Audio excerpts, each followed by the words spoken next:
And we are live on this very special episode of Sports Chiropractic Chat Show. My name is Mika, I am your host, and today I have an utmost pleasure and absolute honor to introduce a man who absolutely needs no introduction, but deserves it nevertheless, Dr. Tom Hyde. Thank you, Mika, very, very much. It's a pleasure to be here, and I really appreciate the opportunity to you and to FICS for allowing me this time. No, that's our pleasure, Tom. You know, this is something I'm desperately trying to not come across as a bit of a starstruck teenager here, but it is very exciting to be talking to you. And like I said to you a little bit earlier, you know, even a couple of weeks ago, I would have never guessed that I'd be having a chat with your good self. So obviously, thanks goes to Mustafa, the FICS president, for arranging the introductions and so forth, and making this opportunity come about. So let me first of all say thank you very much. Thank you to Mustafa and to all who've been involved with making this happen tonight. Mustafa and I have been friends for a long, long time. And I go back to the start of FICS when it was first organized in London. And believe me, I'm no different than you or anybody else who's a member of this organization or others who aren't, who are involved in sports. The only difference between the two of us, I'm just older. I've had an opportunity to do a few things that you haven't, but over your career, you'll far surpass anything I've done. Well, listen, I'm still working on catching up. So let's take one thing at a time. But Okay. like I said to you before, you know, obviously being a big fan of yours, and of course everybody, all the sports chiropractors of my generation, they know this this massive tome of a thing where there's a familiar name right about there. Thank you. Goodness me, that book is. I'm not sure if I should thank you or dislike you for writing that book, because it really was a bloody thorn in my flesh for a good while, actually, as I was getting my qualification. Well, you know, I appreciate that, and I'll take that as a compliment. But let me just say one more thing. That took, I had to explain to you a little earlier. Yeah. 2 editions were 10.5 years out of my life, ignoring my wife and my daughter. Something I don't want to do, but I've tried to find someone because it is so far outdated now. The data that has come in since the last publication is massive. So I would love to turn it over to someone else and let them do a new edition, because we need it for our profession, particularly with all the data that's new, as I talked about. It's constantly changing. And now with the age of the computers, which we didn't really have when we started those textbooks. Yeah, So now it's a lot easier for someone, and it can be done virtually. So you don't have to worry about actually producing the textbook. You can do it online. That's right. So if anyone wants to contact me, seriously, I tried to talk to Christine the other day about doing this, but she's so busy. But seriously, if there are several people, it doesn't have to be just one person. You can get a group of people, and I think it would be great. Well, I'll tell you what, I'll put my hand up. You know, I'll definitely join that group. You know, beautiful. If I'm deemed worthy to join that group, I'll gladly jump in and put in my best effort. You'll do well. No, that's brilliant. But hey, you know, obviously, like you said earlier, you know, you obviously you carry your years extremely well. Let me say that. But you have a few more of them than I have under my belt. So hence, of course, you've been there from this kind of start of FICS and start of sports chiropractic, specifically, should we call it? So tell me a little bit about the early days. I'm really curious to find out a little bit more. Yeah, thank you. Well, I have put together a group of slides for the American Chiropractic Association Sports Council, going back into our history, trying to find out who was involved in the history of sports chiropractic. And unfortunately, it relates primarily to the US. I wish I had it for the rest of the world. But we go back to the Babe Ruth. Some people know Babe Ruth in American baseball. Babe Ruth. He was a legend. Well, there was a chiropractor that took care of him by the name of Earl Painter. He was also an athletic trainer. So he treated Babe Ruth during his career. And then we had some other pioneers who came along after that and got involved with different sports. And until, let's see, 1973, I think the ACA Sports Council was founded. Mm-hmm. And then they began to make headway into trying to get into treating sports. And that was founded by Leonard Schroeder, who is a chiropractor and also an athletic trainer. And then Bob Hazel, a chiropractor, came along and took over the presidency after Leonard Schroeder. And then he put together a group of people on his board, John Danchek. Some of these names may not be familiar to everyone, but John was a former high school standout athlete in football and baseball. And he was recruited by the University of Miami to pitch for a Hall of Fame coach there. So John did very, very well. And then he went on to play baseball with the Boston Red Sox organization. And I think he made it up to the third level. Wow. And then unfortunately he got called up for the Army and had to go to Vietnam. He came back, he then became a chiropractor. He and I met at Logan in 1974. And then John asked me to join them when he became part of that board. And then there were several others that were on there. Somebody might know a guy that started Active Release Technique. If you remember that guy. Oh, do you know, I can't remember his name. I haven't looked into Active Release so much. Yeah, well, he happened to be on the board at the time, and that's Mike Leahy. Oh, yes. Now, but I recognize the name. Didn't connect the dots. Yeah, Mike came on and he said to us, I've got a new technique I want to try on you guys and see if it works. And he called it myofascial release. So he started treating us, and he would take the muscle into a shortened position, take his contact and let us move through that position and so forth. And quite frankly, it was sometimes very painful because he would hit you on the condyle, for an example, or he put too much pressure on you. Yeah. He would try on us, and we were okay as guinea pigs and so forth. So later someone came back and said, hey, you can't take that. That name is already taken. So he changed it to Active Release Technique. Ah, gotcha. So we had that kind of a board, and that board was enamored with treating athletes because we had all been athletes. And I played, when I was in the Marine Corps, I played fast pitch softball for the Marine Corps in Japan. Wow. And I started powerlifting in the Marine Corps. And those were things that I really enjoyed. And it led me to some other things. But at any rate, we've had quite a history with the United States. And then all of a sudden when Stephen Press decided to take this internationally and meet in Europe, in London, then representatives from around the world became involved. And then they created the board, and Danielle Bertomini from Italy was on that board. And then we had somebody from Australia and other places. And that worked for quite a while. And as you've seen, it's grown now to have Mustafa as the leader, which I think is absolutely wonderful. And they have included the female population, which we sorely needed, and then people from around the world. So it's not an American organization, which to me is very important. It's a worldwide organization. Yeah, absolutely. It's a very much of a global organization, and that's I mean, my involvement with FICS is only I came aboard in 2013-14. I was a very sort of relatively quiet member on Finance Commission, and then took over as the chair of Finance Commission as a lot more vocal member, should we call it? 2018. But you know, having learned the ropes a bit and learned where the organization has developed during my time there, and it is indeed, like I said, a very global gang now. You know, we have to find we have to be careful with our Zoom meetings, because otherwise it's sort of 2 o'clock in the morning for somebody. You know what? You're absolutely right, with everybody all over the world. Absolutely. And the good thing about it is the population, I think, is really increasing. And the other great thing is the education that you now have versus what we had when we started is millions of light years ahead of where we were. We did a lot of things in the trenches and didn't know what we were doing. And we probably hurt a few people along the way, but we were trying, we were experimenting, we were learning from everyone we could. But remember, back then, there wasn't a great relationship with the medical doctors, nor the physical therapists. They didn't want us in their realm. Yeah, absolutely.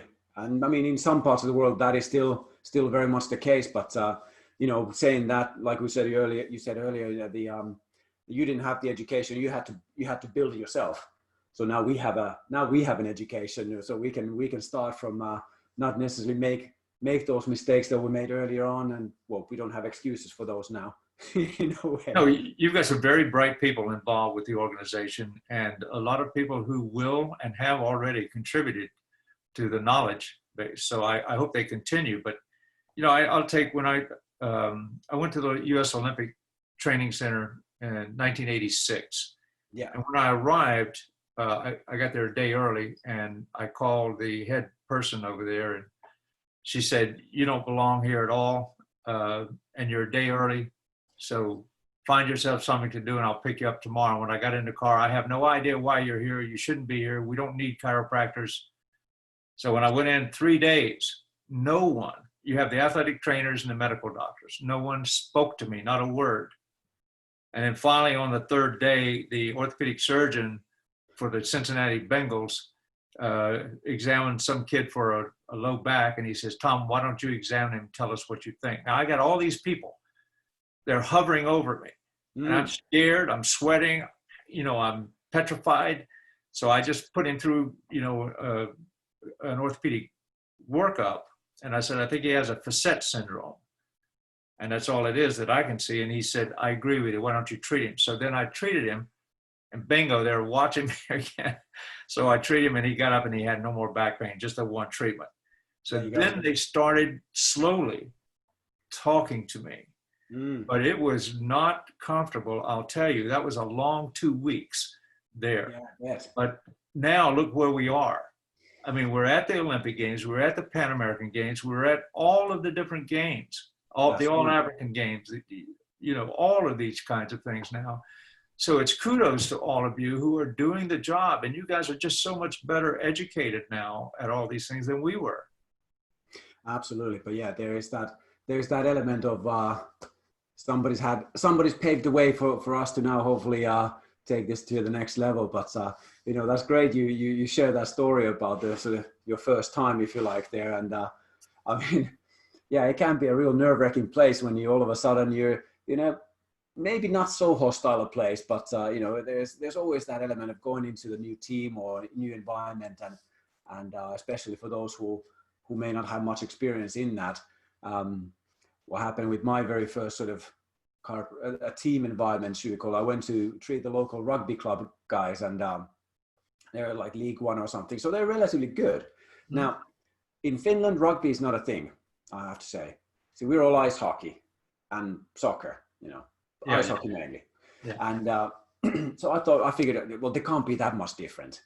Anyway, so I rocked up, did my thing, and I was having a chat with the physios. They actually were quite pleasant. They were talking to me, which is nice. But then, so all of a sudden, this bloke just puts his head around the corner and goes, "Hey, Doc, are you free? Can you look at my back?"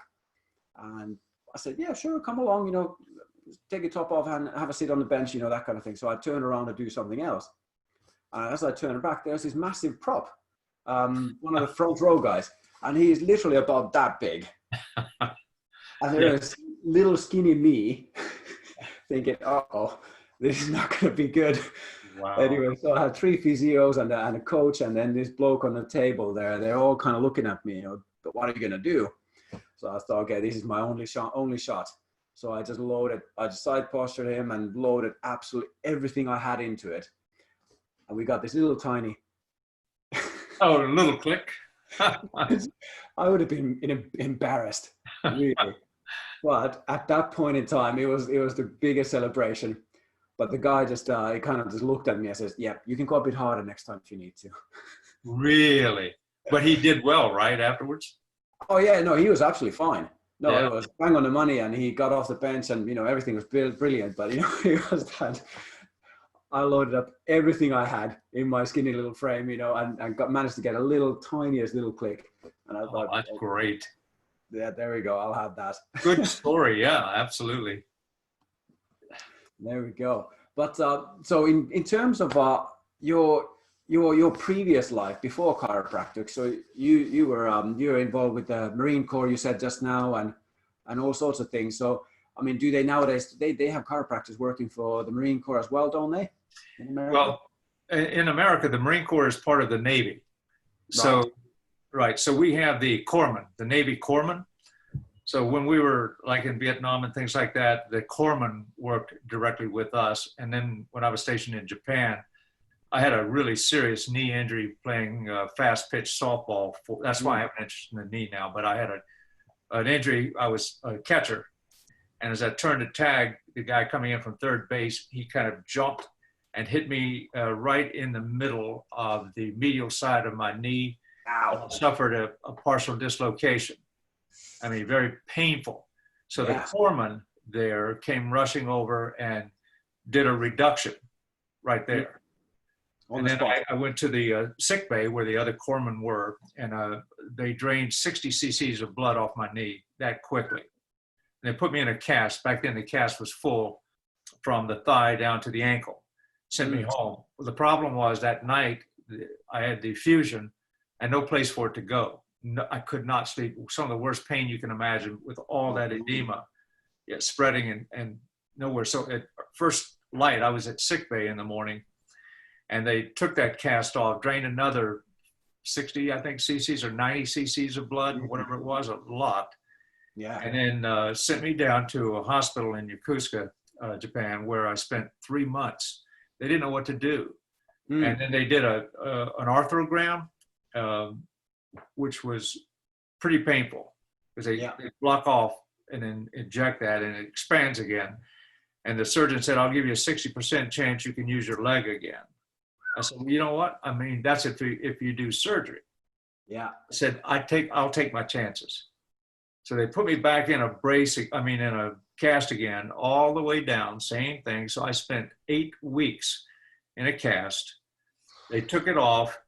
And this is kind of part of how I got into this too, because they didn't know anything about rehab then. Yeah. So, and by the way, I'm in the hospital. I'm the only person in that ward that wasn't wounded in Vietnam. Everybody else was there because of their injuries sustained. And unfortunately, what I saw, and surgeries right there in the ward, because there was no place else to put these guys. They would unload the planes, they would come in. Yeah. And young kids, 18, no arms, no legs. I mean, just the worst things you can imagine. But anyhow, I went down to where they had a rehab center where they were trying to help these kids that had lesser injuries than that. But I just started looking around, and then I found a rope, and I couldn't flex or extend at that point. So I put it around my feet, and I'd lay on my back, and I'd try to push against it to straighten my leg. And then I'd lay on my stomach, put it around my ankle, and try to pull that to my buttock. And I did that for several weeks. And then I found an old kind of machine where you'd sit on it and then you'd extend. I couldn't go very far, but I'd try to build my quad up. But it took me doing all of that things. And that started my career later, actually, of powerlifting, because I competed in powerlifting for 20 years after that. But I started there, and I got a little bit of a knowledge by doing this stuff myself. But it was a year before I could walk or run normally again after that. So I've had, that's why I've had that interest. And I think it really helped set the road for me to learn as much as I could about the knee, injuries to the knee, what are the types of rehab that are there. That was a long way around answering your question. I'm sorry. No, don't be. No, don't be sorry at all. That's amazing. Hearing things like that, and I have to say that there is to a degree there's another little parallel in our lives. Reason why I got into chiropractic myself was that I injured my shoulders playing ice hockey. So I ended up having 2 surgeries on the right and 1 on the left, all sort of consecutive seasons. And during the rehab process and that, I just became fascinated, for the lack of a better term, and started thinking, okay, so is there a way I can do this better? And why is this happening when I do that? And what does this all mean? And in the end, I took that, and then during my military service, I met up with a chiropractor locally who then very kindly gave me a nudge in the right direction and kind of sent my application forms ahead of me to the college. And they said, phoned me up one day and said, right, you got to get to Bournemouth in England on the 16th of September. That's when the term starts. So go. So AECC. That's right. Yeah, that's where I studied as well. So what year was that? I qualified in 2007. So I entered in 2002. Perfect, perfect. And no regrets. Not one. Beautiful. Not one. You know what? I have never. It's one of those funny things. I entertained ideas of becoming a pro ice hockey player. That's kind of what I wanted to do, and it was a dark time, you know, when then that was kind of taken away from me and that. But in hindsight, you know what? It was the best thing that could have ever happened to me. You know, if that instilled that burning sort of desire for, and thirst of knowledge and learning about the human body. And of course, there's been other perks. Of course, I met my lovely wife in uni. Sasha is also a chiropractor, and now we have our 2 daughters, and essentially life that is what I would expect a lot more meaningful than just having been a pro ice hockey player. Well, is she from Finland as well? No, Sasha is actually from Malaysia. Malaysia. Wow, beautiful. So we have a bit of an international unit here. Have you been over there? Oh yeah, we go every year. Perfect. Wow. You know what? My mother-in-law would come here and skin me alive if we didn't go and visit. So she still has a lot of family over there. Yeah, that's right. Yeah, absolutely. Oh, that's great. It's a beautiful part of the world. Oh, gorgeous. Yeah, Tell you what, the best thing we ever did was when my youngest daughter was about half a year old. She was about 6 months old. We took a 6 month sabbatical and went to Malaysia, just to kind of get away from the winter and have a bit of family time and that. And it was absolutely brilliant. Oh, I agree with you. That whole area over there to me is just really magnificent. When you go to Singapore or Thailand and now Vietnam, it's just a beautiful place. And that's right. The whole region, Bali, all of that area over there is magnificent. Oh, absolutely. And that's something that then during the time we were in Malaysia, it gave me a perfect opportunity to get into triathlon a little bit more, and hooked up with a local cycling group, which is brilliant. And they kind of showed me around the local area, which is brilliant. And yeah, then trained up to do my first Ironman race after that. So that was something I got from it. And, but it was a good compromise, you know, well, way. Well, that's what I was mentioning before. So when you were doing these sports, did you also learn that you had a few injuries and learn how to treat them? And not only on you, but those others that you were participating with probably wanted your expertise as well, right? Absolutely. There's a funny story actually about this one. So this was my very first Ironman race after this Malaysia trip. And so I was in Taiwan doing the first inaugural Ironman race there. And I started feeling a funny thing in my right foot, as I was cycling along. Mm-hmm. So towards the sort of maybe last 10 miles of the bike, it was getting a bit twingy. And I thought, well, there's nothing I can do right now. So, you know, just get to transition and see what happens, you know. As I got off the bike, my foot absolutely exploded. Ooh. And I thought, so the volunteers trying to yank the bike off me. I'm like, no, let me have this bike. I need the bike to hold on to my spot. And so I managed to get there, and I sit down on the floor, and the guy finally, you know, I give him the bike, and he puts the bike away, and he kind of walks off. What's wrong with that guy? So there I'm sitting on the floor and looking at my foot going, uh-oh, what's going on? Oh. So I could not wait there on it at all. And I thought, all right, come on, son, you know, let's do that. And, you know, are you a sports chiropractor or what? And, so I started having a little feel and found that the cuboid was just jammed up. Yeah. And I didn't have any tools on me. So all I could do really was put a thumb on it, smack it with the fist, and the relief, absolute relief, just flowed up my leg. Immediate. Yeah, immediate, like that. Yeah. And it was just the right thing to do. So if you ever get stuck, you know, in an Ironman race, you know, just smack your cuboid with your fist. It's guaranteed to work. Well, I've never run or participated in an Ironman. I can't swim. No, neither could I before I practiced. Well, I've practiced. I'm not a swimmer. I mean, the rest of it I can do. I've ridden bikes long distances. I've done a 1,000-mile bike ride. I've done a 1,500-mile bike ride. I'm fine with bike riding, and I'm fine with running. I've done marathons. I've done all kinds of running. I'm fine. Put me in the water, ain't gonna happen. See, the problem with you swimming, Tom, I think, is that you need to take off the full pack and the rifle, leave those on the shore, then go for a paddle. Well, you talk about it. Yeah, in the Marine Corps, you have to do drown proofing. So you have to stay in that pool. It used to be, I think, an hour or something we had to be in the pool, and we'd have to swim with our rifle underwater. I don't have to do that anymore, so I don't.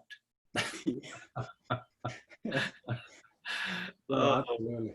But go ahead. You had a question. Go ahead. No, listen, I was just going to bring that up to another topic that we seem to really have a love for, which is mountains and mountaineering.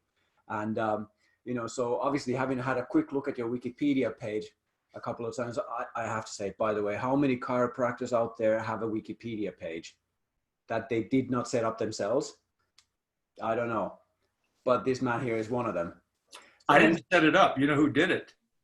Who did it? Stephen Press, the founder of FICS. Well, there you go. I didn't do it. I didn't even know it was there until my wife, I think, found it and said, "Hey, did you know you have a Wikipedia?" No, I didn't know.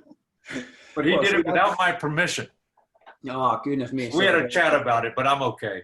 You're okay. You don't need to press charges. Yeah, there you go. No, but he's no longer with us. Well, then, yeah, you not win. Yeah. You get nothing for it. Absolutely. Well, speaking of that, just real quickly before we get into mountaineering. Yeah, you're going. How many people on this podcast really have ever met Stephen Press or know anything about him? This guy spoke, I think, 14 languages. Wow. He could learn a language like you can learn a technique. He was unbelievable. He had a mind that was absolutely incredible, brilliant mind. He had a lot of things that people didn't like. He had a brash side of him that he rubbed people the wrong way sometimes. But I tell you what, he was brilliant, and unfortunately, I think it was tongue cancer that he had. And I spoke to him, I think, a day or 2 days before he passed away.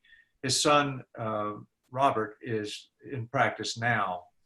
But I just want to give people a little quick thing about him. He did a lot. He wrote a book on sports, history of chiropractic sports.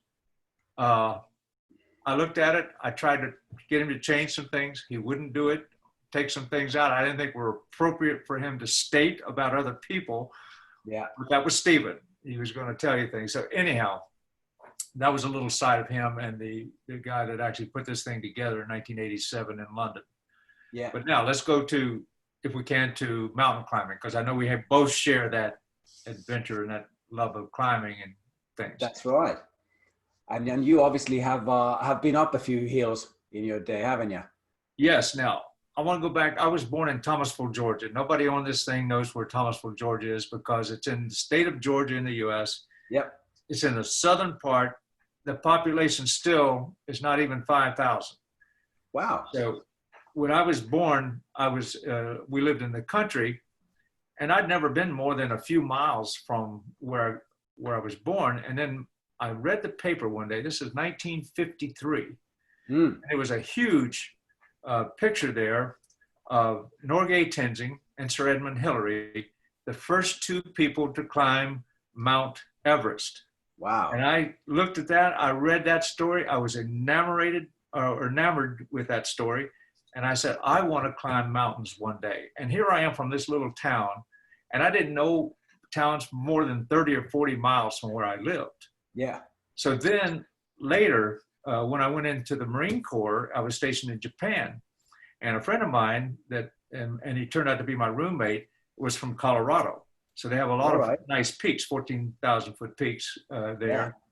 Yeah. And, Japan is noted for Mount Fuji. Of course. So I said to him, I would love to climb Mount Fuji. So he said, okay. Now it's 12,295 feet in meters. What is that? 12,000, a little over. About 4K. Yeah, roughly, something around that. So anyhow, I spent the night going up because and there's steps. So it's not difficult. It's 12,295. So you just walk, but I just wasn't sure and breathing a little bit differently. So we spent the night on what they call the tatami mats, and then we got up and did it the next day. And then I went back later and we climbed it in a couple of hours. There was nothing to it, but I got hooked. So from there, I always wanted to climb Kilimanjaro. Nice. So that was my first climb. And I wrote some friends and I said, who wants to go climb Kilimanjaro? So I think there were 7 of us, if I recall. One was a young lady who had just gotten out of the Army. She was a machine gunner on a helicopter in the Middle East there. Yeah. Then we had a couple of other really top athletes. I'm the old man in the group. And then we decided to go ahead and climb, and we hired a company with a guide and, you know, people to carry our stuff. We just carried a day pack, so you don't have to carry very much on that particular climb. And it's a walk. There are different routes that you can take, and it's magnificent. It's 19,250 or something. I can't remember the exact height, but it's well over 19,000 feet. And when we got to 16,000 feet, we were camping, we'd set up and so forth. And we were getting ready because the next day you go from that to the top, you summit from 16,000. And you get up at 11, 12 midnight, you begin the climb going up so you can get there at sunrise. Yeah. So one of the guys with us said, you know what, why don't we climb the western, the Western Arrow Glacier or whatever it was. Western Breach Arrow Glacier.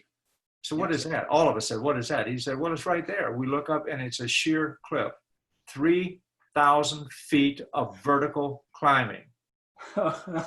So like idiots, we all said yes. So no ropes. Now, no ropes. And no ropes. Yeah, and I had no torch or flashlight, whatever you call the thing. Okay. And none of us did. We had a guide.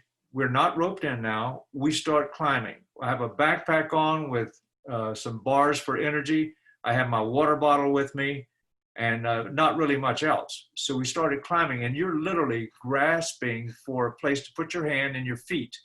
And it's slow going. It took us 9 hours to climb 3,000 feet. One of the lady with us that I mentioned, who was the former Army lady, developed cerebral edema. We had a hard time getting her up to the top. She couldn't stand up, babbling, just unbelievable. I got a little altitude sickness. I was vomiting on the way up because I had my water froze, my bars froze. I had nothing to eat, and all those calories you're expending. Yeah. So anyhow, when we got to the top, that was at 19,000. I took her along with one of the other guys that was with us, one of the not guides, but the guy that helped carry equipment and everything. Yeah, we took her back down, to 12,000 feet so that we could get her back down to where she could recover. Yeah. So that was my first experience. I never summited that time because of that, me not feeling great and then her not feeling well. So that made me want to learn about altitude sickness. Yeah. And then make sure that any climb we did in the future, I was going to take care of anybody. I knew what to do. Absolutely. So did you have a question along the way? Yes. Yeah. Did you have ice axes and crampons? No. You like skins, just hands and feet. Oh my goodness. Had gloves. I had gloves on, and I had just regular boots on. Bloody hell. Pardon my French, but you know what? That sounds a wee bit foolhardy. Well, you're right, and they closed it. It wasn't long after that until they closed it because of the number of deaths with people falling off there. So you can no longer climb that. Yeah. So the second time I went back to do it, we did the regular route. We did one of the routes, and that was a non-issue. We did it, but I learned, and then what I learned to do on all these climbs we did. By the way, there's a story that goes with this too, so bear with me. I hate to be so. Carry on. You okay? Yeah. Please do. Well, Terry Wyman was on the climb, and Terry is one of these adventurous kinds of guys. And his father was the producer of the Bob Earhart or whatever, Bob something comedy thing here in the U.S. But his father passed away of prostate cancer. So Terry found out about a group of women that had breast cancer, and they were climbing for awareness and to raise money for breast cancer, and they climbed Aconcagua, Mount Aconcagua. So Aconcagua, you're familiar with it, I think? Yeah, South America, that's right. Right, it's in the northern part of Argentina. It's the highest mountain in the world outside of the Himalayas, 22,840 feet. It's a massive thing, and you cannot climb there until you go through mountaineering school. Yes. So that's a prerequisite.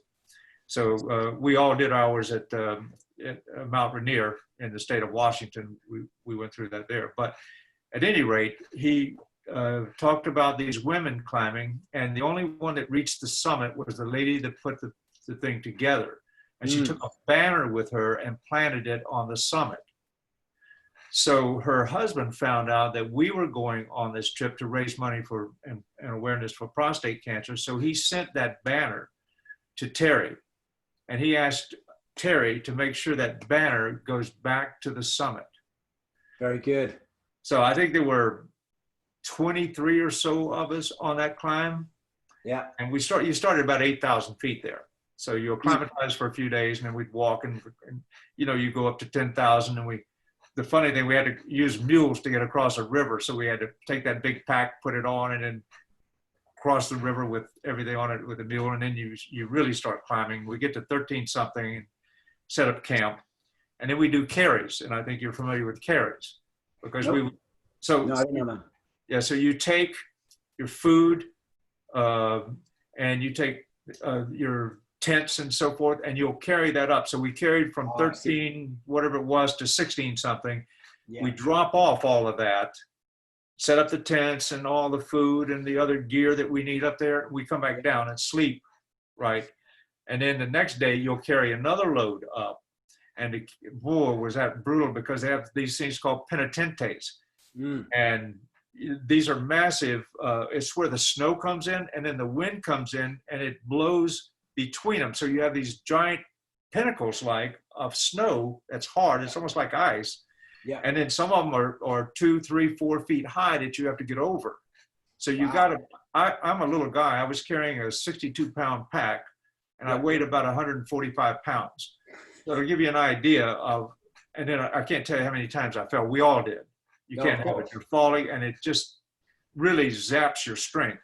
So we got up there, and then ultimately of that 23, there were 7 of us left from that 16,000 camp going on up to the next camp.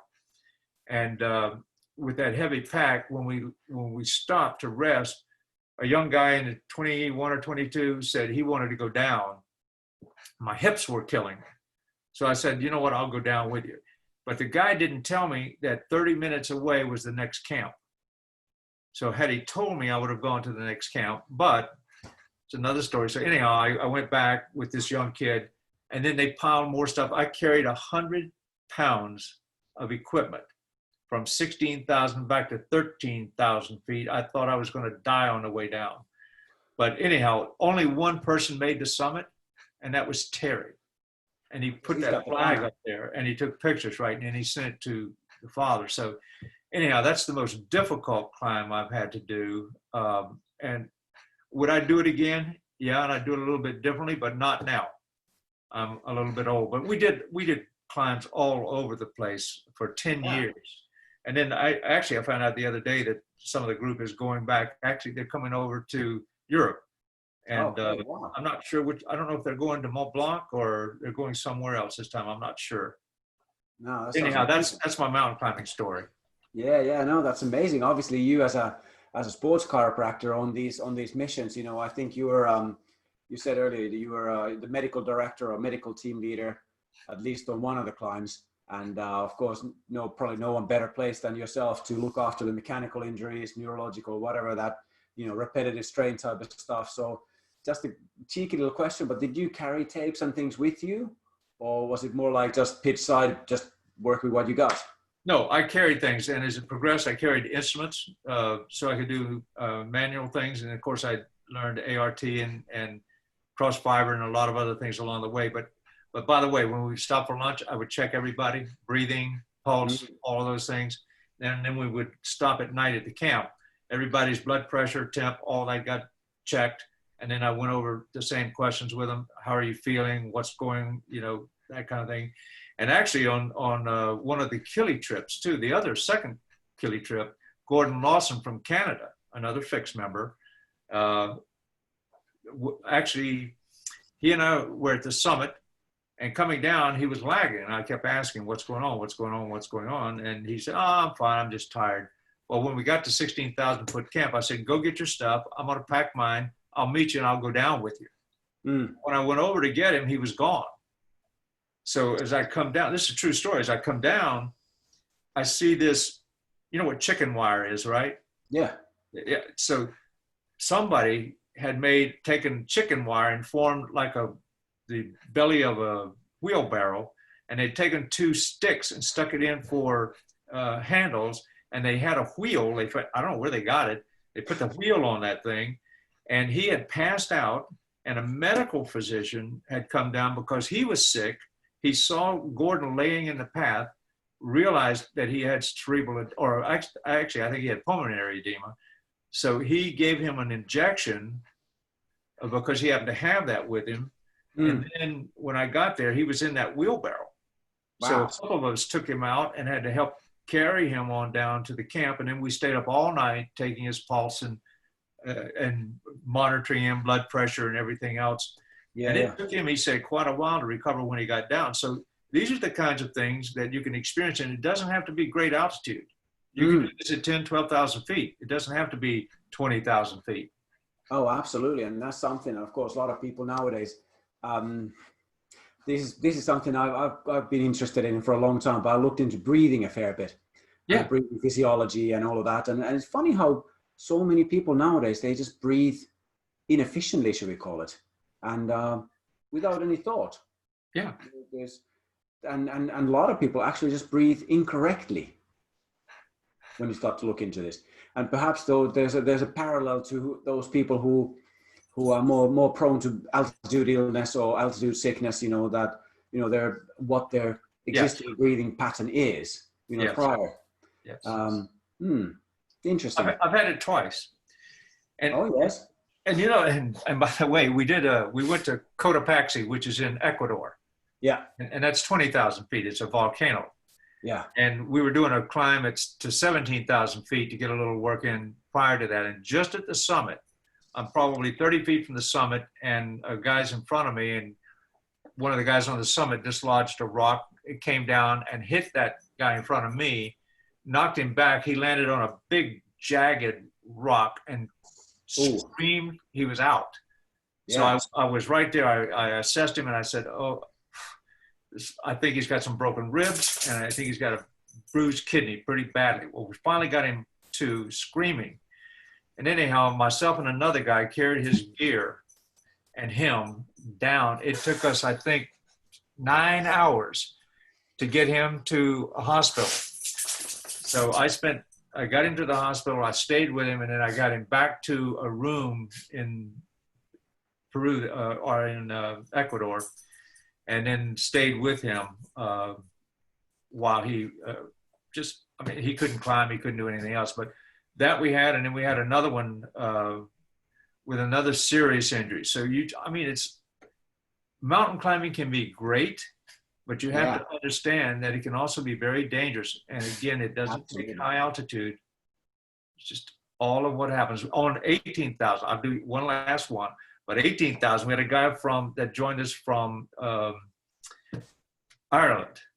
Yeah. And he had climbed with us a number of times, and this was 18,000.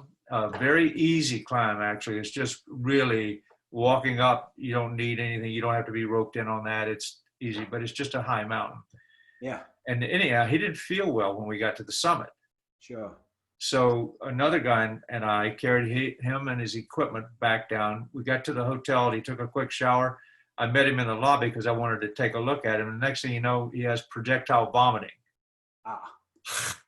So, and I asked the person behind the desk, where's the hospital? I need to get him to the hospital. So they called a doctor, and the doctor said, get him right over. So we took a taxi over, and he had a hospital room in his house, just like a regular hospital room. So he took him in and put him on IVs and gave him other things. And he was in there for 3 or 4 days recovering. Wow. So I'm telling you, go enjoy your mountain climbing, but just understand there are things that will happen. And if you have a good smooth sailing, wonderful. Oh yeah, no, we'll always take that. What was it? Somebody said, the way to secure peace is to prepare for war, perhaps. And maybe that's always. Do you know what? That's Metallica, actually. Is that right? That is Metallica. I've heard of them. But that's all good. No, you know what? But the thing is, what we kind of can draw a little bridge from there is that, of course, chiropractors, we have good basic physiological, anatomical knowledge and appreciation of various different systems in the body. But taking these courses, whether it's mountaineering school, whether it's extreme medicine courses or things like that, those be absolutely amazing. I mean, we probably as chiropractors, we get a lot more out of them than, say, your average Joe Blogs who might not have our fascination and appreciation.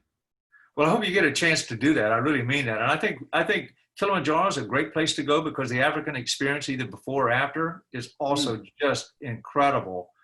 So I think that was one of my highlights, is going to Africa and doing that one. Yeah, absolutely. That's funny enough. That's something that I have kind of lined up with another friend of mine.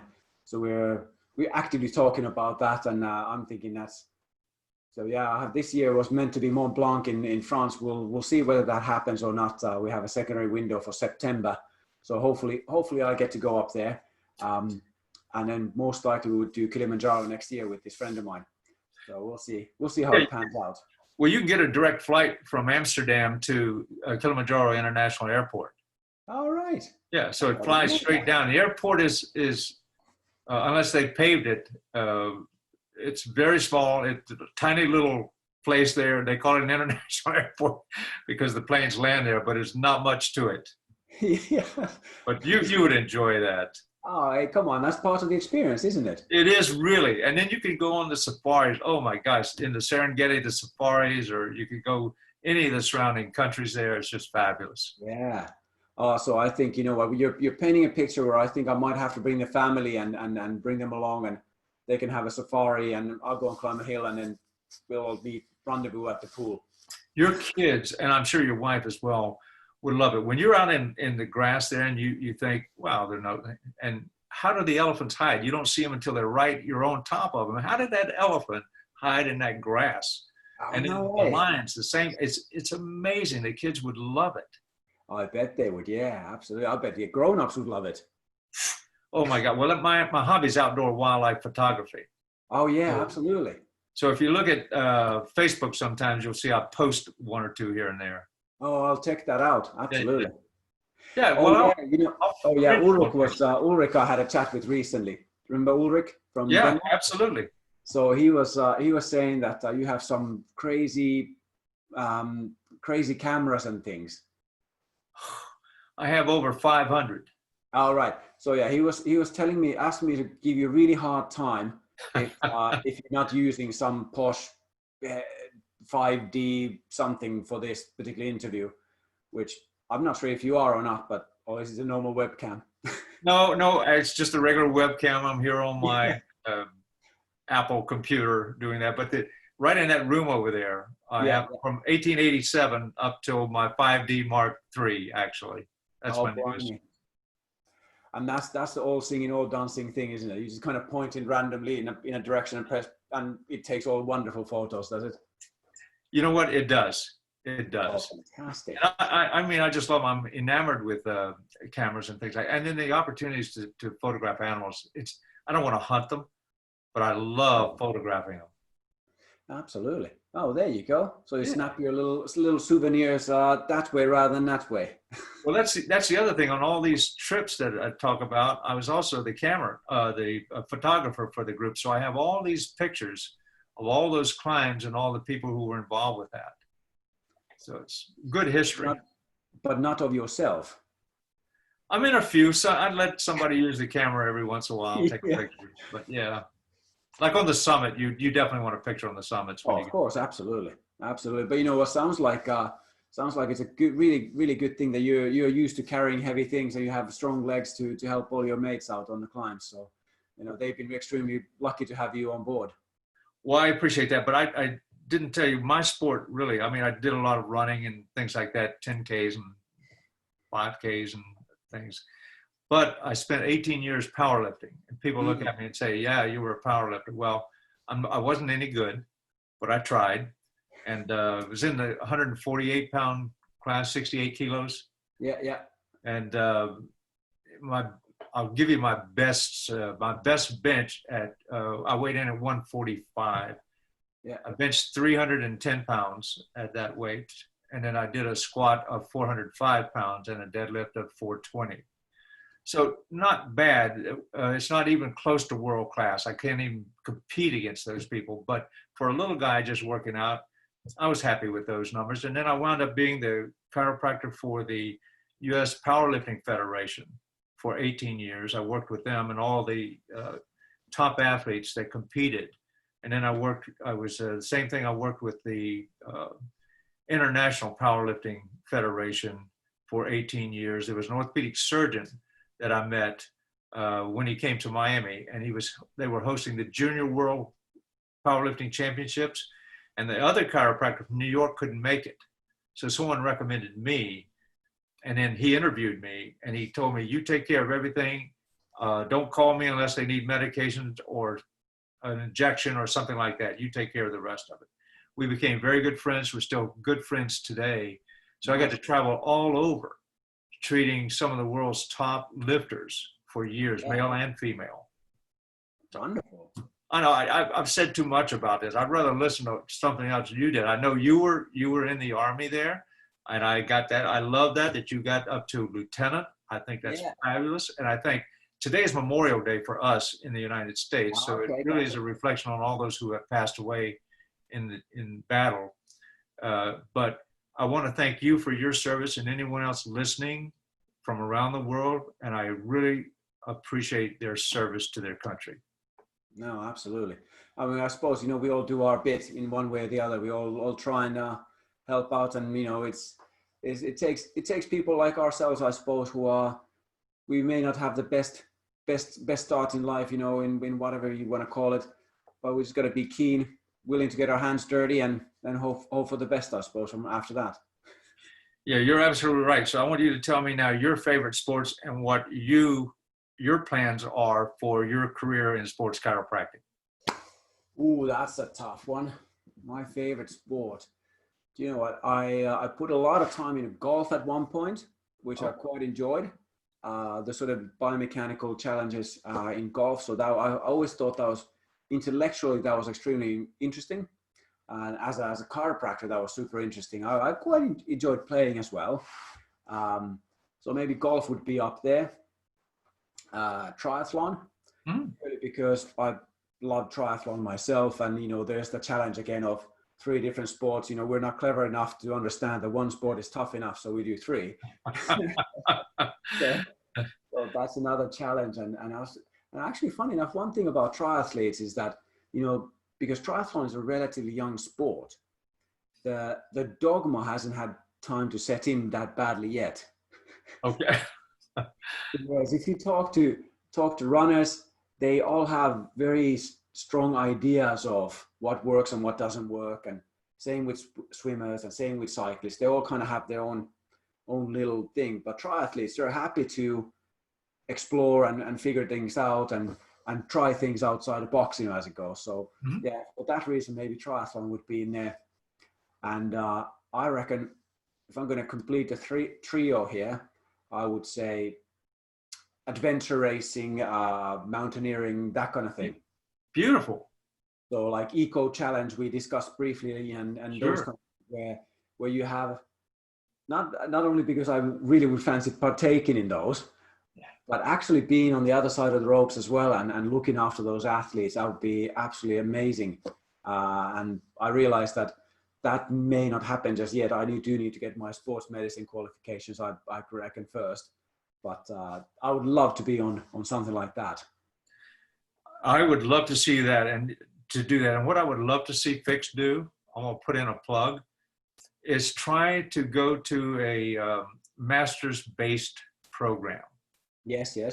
And the reason for that is that when we get these degrees like a CCSP or a diplomate or the CCSS in Canada, which is a great one, and there are others out there, people don't understand that in other countries. But everywhere you go, they understand a master's degree. So if you say I have a master's in sports physiology or a master's in sports treatment or injuries or whatever it may be, the world understands that. So if we can move towards that in cooperation with some of the universities around the world that are involved with chiropractic, because there are master's programs in it now, and actually Western states now I think just their sports program there under Tim Ray, who is a FICS guy, just got #1 in the U.S.